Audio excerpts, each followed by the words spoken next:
जो व्यक्ति अकुशल करते हैं, जो व्यक्ति पाप करते हैं, उसको वैसा ही पाप फल आएगा, दुष्परिणाम आएगा। स्वागत है आप सभी का।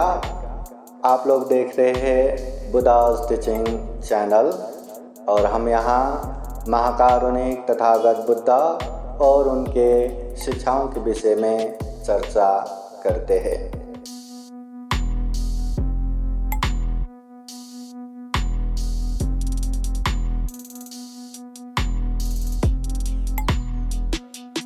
समन्ता चक्रवालेषु अत्रा गच्छन्तु देवता सतामं मुनिराजस्य शृण्वन्तु सकमोक्षदाम् धम्मश्रवणकालो अयं वदन्ता धम्मश्रवणकालो अयं वदन्ता धम्मश्रवणकालो अयं वदन्ता। नमो तस्सा भगवतो अरहतो सम्मा सम्बुद्धास्सा। नमो तस्सा भगवतो अरहतो सम्मा सम्बुद्धास्सा। नमो तस्सा भगवतो अरहतो सम्मा सम्बुद्धास्सा।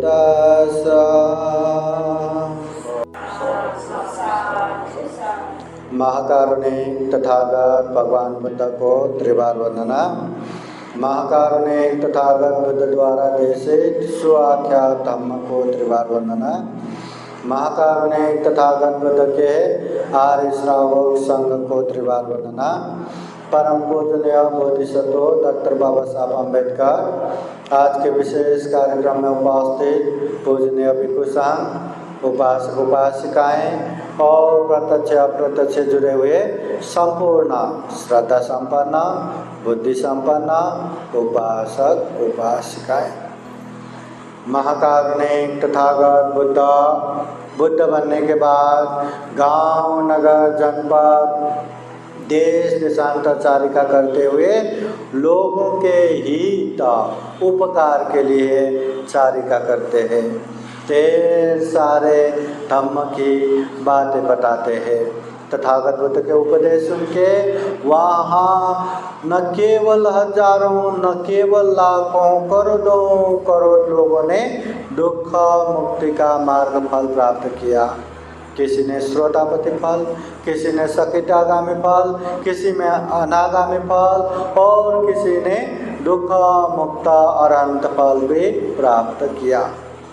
तथागत बुद्ध अनेक धम्म देशना देते क्रम में एक धम्म देशना गाथा द्वारा इस तरह भी तथागत बुद्ध बताते हैं, याने करोति पुरुषो तानि पश्यति आत्मनो कल्याणकारी कल्याणं पापकारी च पापकं यादिशं वपते बीजं तादिशं हरते फलं।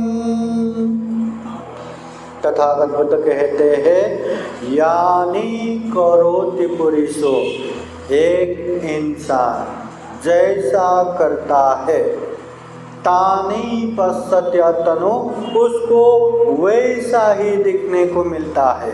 जैसा करता है उसका परिणाम वैसा ही आता है। कल्याणकारी कल्याणं, जो व्यक्ति इस दुनिया में अच्छे काम करते हैं, कल्याणकारी काम करते हैं, उसको परिणाम भी कल्याणकारी आएगा। पापकारी च पापकं, जो व्यक्ति अकुशल करते हैं, जो व्यक्ति पाप करते हैं, उसको वैसा ही पाप फल आएगा, दुष्परिणाम आएगा।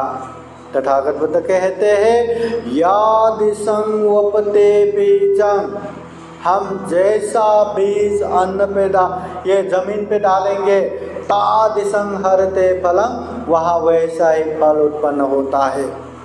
जैसा बीज डालेंगे फल वैसा ही निकलता है। अच्छे खेतों में धान बोएंगे तो धान ही फलेगा, गेहूं बोएंगे तो गेहूं फलेगा। अगर हम नीम का वहाँ बीज डाल रहे हैं और हम कामना कर रहे हैं कि उसमें अच्छे से अच्छे मीठा सा मीठा आम फले, क्या फलेगा? उसमें अच्छे से अच्छे एप्पल फलेगा क्या? अरे जैसा बीज डाला है वैसा ही तो फल आएगा। नीम का डाला है तो कितना भी उसको पानी से सिंचन करो, कितना भी अच्छे से बचा के रखो, आखिर आना नीम का ही है। उसमें एप्पल नहीं आ सकता, उसमें आम नहीं आ सकता। उसी तरह अगर हम गलत करेंगे, अकुशल करेंगे, चाहे कितना भी प्रार्थना करो कि मैं दुर्गति न जाऊं, दुर्गति न जाऊं, चाहे कितना भी स्तुति करो कि मैं सुगति जाऊं, सुगति जाऊं, दिन रात सुगति के पीछे पागल बन के बैठो, फिर भी क्या गलत है, किया अकुशल है तो वो गलत जगह पे ही जाएगा। अकुशल किया है तो दुर्गति में ही जाएगा। उसी तरह जो व्यक्ति इस दुनिया में अच्छे से अच्छे कर्म करते हैं, अच्छे से अच्छे पुण्य कार्य करते हैं, शरीर से भी अच्छा करते हैं, वाणी से भी अच्छे से अच्छे बोलते हैं, मन से भी अच्छे से अच्छे सोचते हैं, दूसरों के हित कल्याण के लिए सोचते हैं, दूसरों को बाधा नहीं पहुंचाते, ऐसे अच्छे से अच्छे करने वाले व्यक्ति निश्चित रूप से अच्छे ही परिणाम को प्राप्त करेगा, अच्छे जगह पे जाएगा, सुगति जाएगा। इस समय भी सुखमय होगा, बीच में भी सुखमय होगा, अंत में भी सुखमय होगा। ऐसे व्यक्ति के लिए उसके ना चाहने वाले, ना पसंद करने वाले हजारों लाखों मिलके सामूहिक रूप से प्रार्थना करे कि हमें वो व्यक्ति पसंद नहीं, वो अमुक व्यक्ति नरक में जाए, दुर्गति में जाए, दुर्गति में जाए, दुर्गति में जाए। क्या उसके प्रार्थना से वो दुर्गति जाएगा क्या? बिल्कुल नहीं जाएगा, क्योंकि उसने किया ही अच्छा है, क्योंकि उसने जीवन में किया ही अच्छे कर्म है, तो वो अच्छे जगह पे निश्चित रूप से जाएगा। जो जैसा करता है परिणाम वैसा ही आएगा। अच्छा करेंगे तो अच्छा आएगा, सबको पता है। बुरा करेंगे तो परिणाम बुरा आएगा, सबको पता है, सबको पता है। पर अच्छा करूँगा तो मुझे खूब अच्छा मिलेगा, तो मैं ज़्यादा से ज़्यादा अच्छा करूँगा, ये प्रेरणा लेना चाहिए। बुरा करूँगा तो मैं ही फंसूँगा, मेरे जीवन में ही दुख कष्ट आएगा, तो मैं जितना हो सके ये बुराइयों से दूर रहूँगा, ये अकुशल पाप से दूर रहूँगा, ये प्रेरणा लेना चाहिए। पाप से दूर रहना, पुण्य कार्य में आगे बढ़ना। महाकारुणिक तथागत बुद्ध के समय में वो खुजूतरा उपासिका तथागत बुद्ध के उपदेश सुन के जैसा उपदेश है वैसे ही दरबार में श्यामावती महारानी प्रमुख 500 स्त्रियों को उपदेश देती थी। जैसा बुद्ध ने सुनाया वैसा ही बुद्ध के उपदेश सुन के ये खुजूतरा श्रोता प्रतिफल प्राप्त किया, और उसके उपदेश सुन के श्यामावती महारानी प्रमुख 500 लोगों ने श्रोतापति फल प्राप्त किया। मगर ये खुजूतरा जन्म हुआ दासी कुल में। जब तक ज्ञान प्राप्त नहीं हुआ तब तक तो श्यामावती महारानी की दासी बन के ही रही, जीवन भर एकदम लंगड़ी। तो तथागत बुद्ध कहते हैं वो भी उसका ही कर्म है, एक समय एक प्रत्येक बुद्ध को देख के सब लोगों के सामने मजाक उड़ा रहे थे, देखो देखो ये श्रमण कैसे ऐसे ऐसे चल रहे करके लंगर लंगर होके दिखा रहे थे। बस प्रत्येक बुद्ध के प्रति वो मजाक मजाक में वो करना भी इतना कुशल हो गया कि वो बुद्ध के समय में भी पूरा जीवन लंगरी होके जन्म होना पड़ा। एक समय जब वो राजकुमारी थी, उसके प्रिय मित्र भिक्षुनी बन के दुख मुक्त अरंत हो गई और बार बार अपनी जगह पे आती रहती थी। एक समय वो राजकुमारी मेकअप कर रही थी तो भिक्षुनी आ गई, तो भिक्षुनी को वो मेरा मेकअप का सामान दे दो। अभी वो भिक्षुनी छोटे मोटे तो है नहीं, अरंत हो चुके हैं, और अरंत भिक्षुनी को एक गृहस्थ उपासिका कैसे ऑर्डर दे सकते? ऑर्डर तो नहीं दे सकते। अगर वो भिक्षुनी ने सोची अगर मैं ना बोलूँगा तो उसके मन में द्वेष उत्पन्न होगा और बड़ा और भयानक पाप होगा, इससे अच्छा ये दे देता हूँ।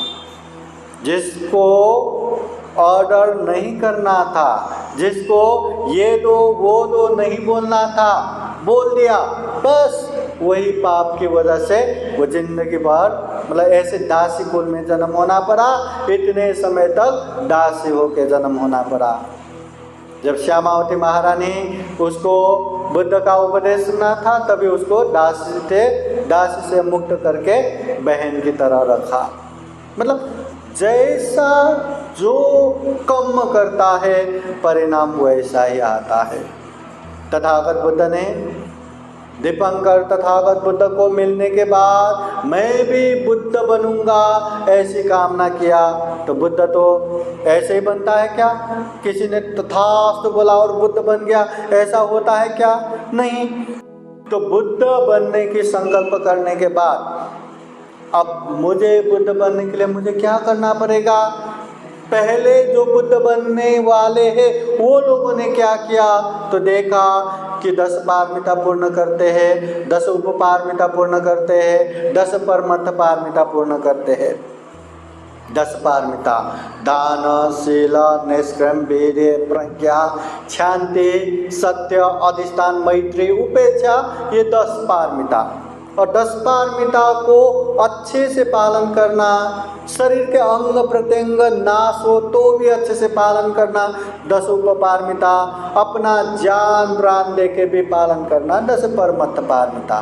तो वो 30 पारमिता उन्होंने बोधिसत्व बन के पारमिता पूर्ण किए, इसलिए वो सम्यक संबुद्ध बने।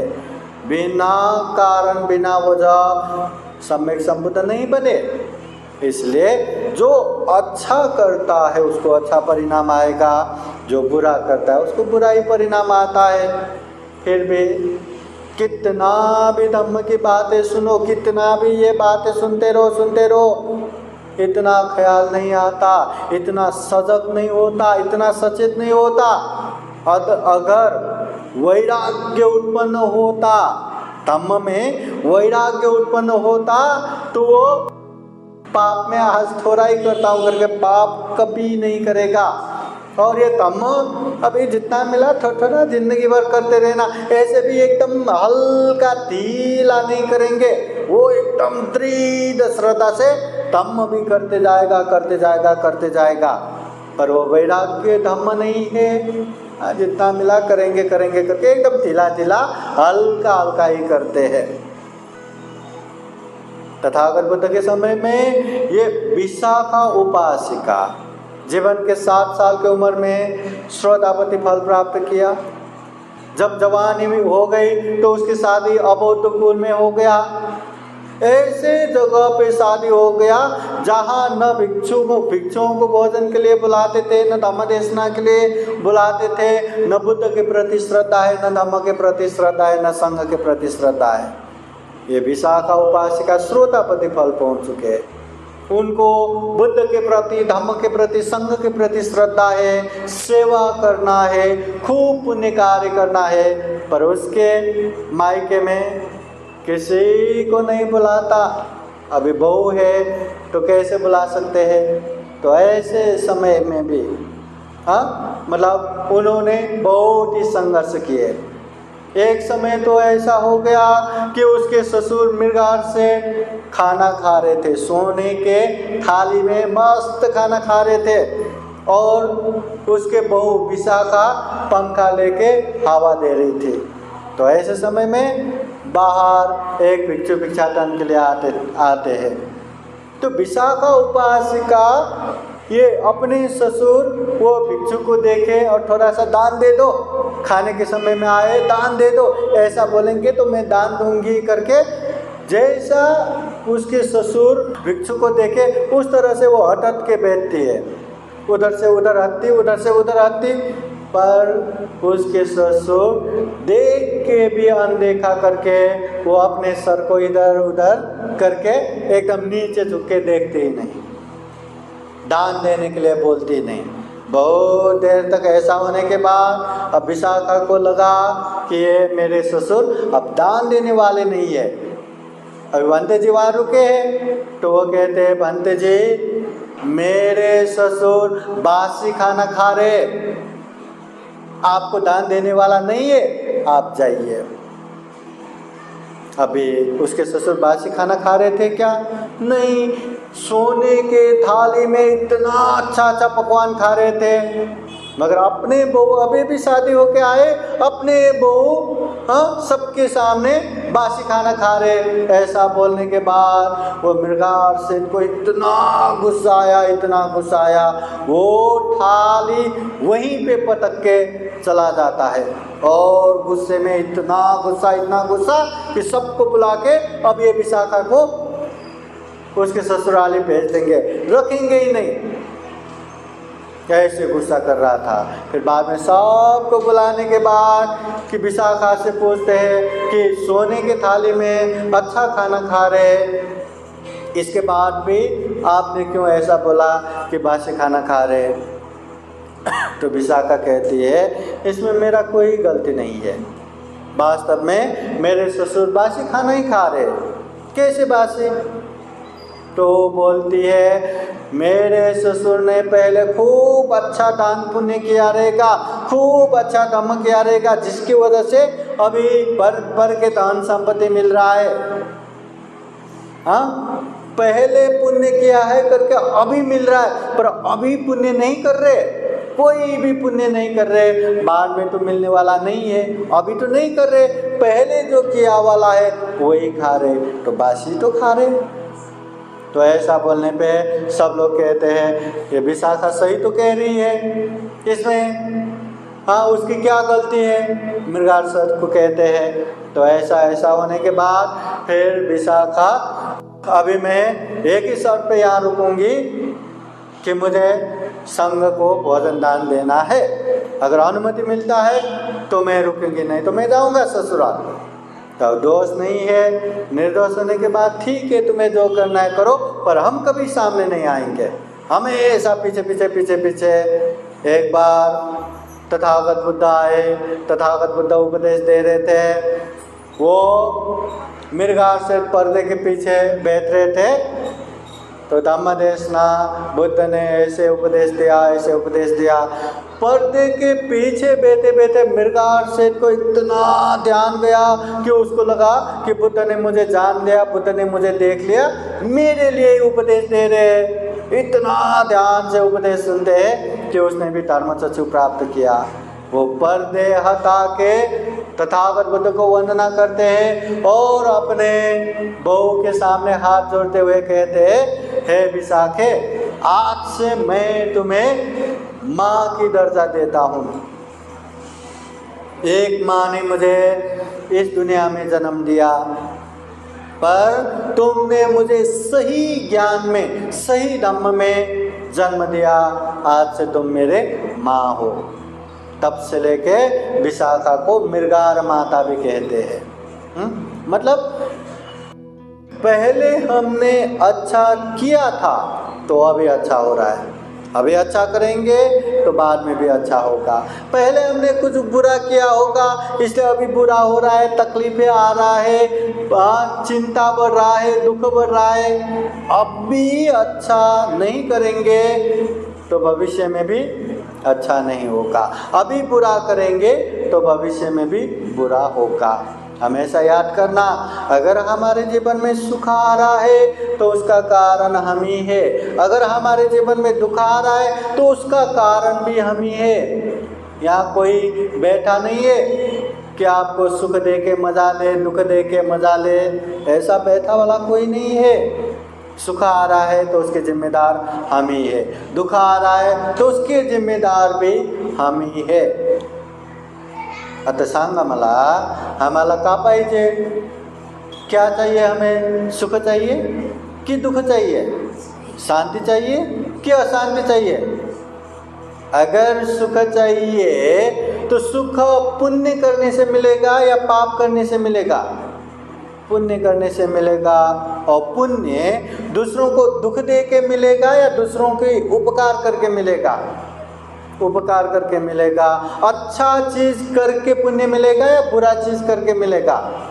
अच्छा करके मिलेगा। इसलिए कभी भी हिंसा मत करो, चोरी मत करो, व्यभिचार मत करो, झूठ मत बोलो, अमल नशा पता सेवन मत करो। ये शरीर से अच्छा करो, वाणी से अच्छा बोलो, मन से अच्छा सोचो, जितना हो सके दानं ददंत श्रद्धाय, श्रद्धा पूर्वक त्याग चित्त से दान दो। शीलं रखंतु सपदा, हमेशा शील पालन करो।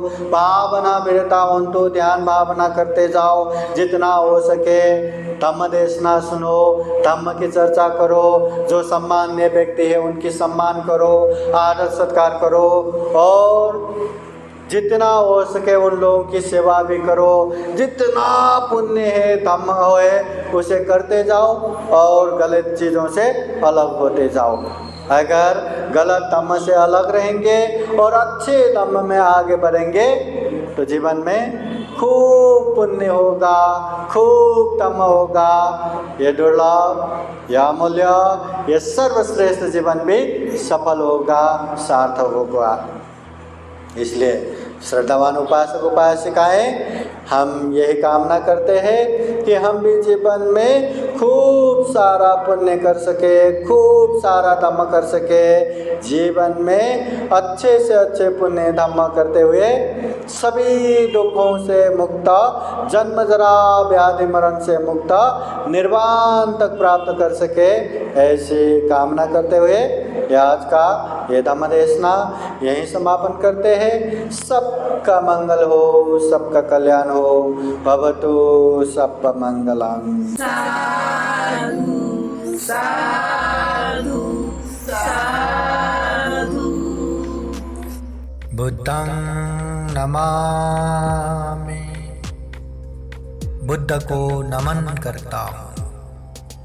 धम्मं नमामि, धम्म को नमन करता हूँ। संघं नमामि, संघ को नमन करता हूँ।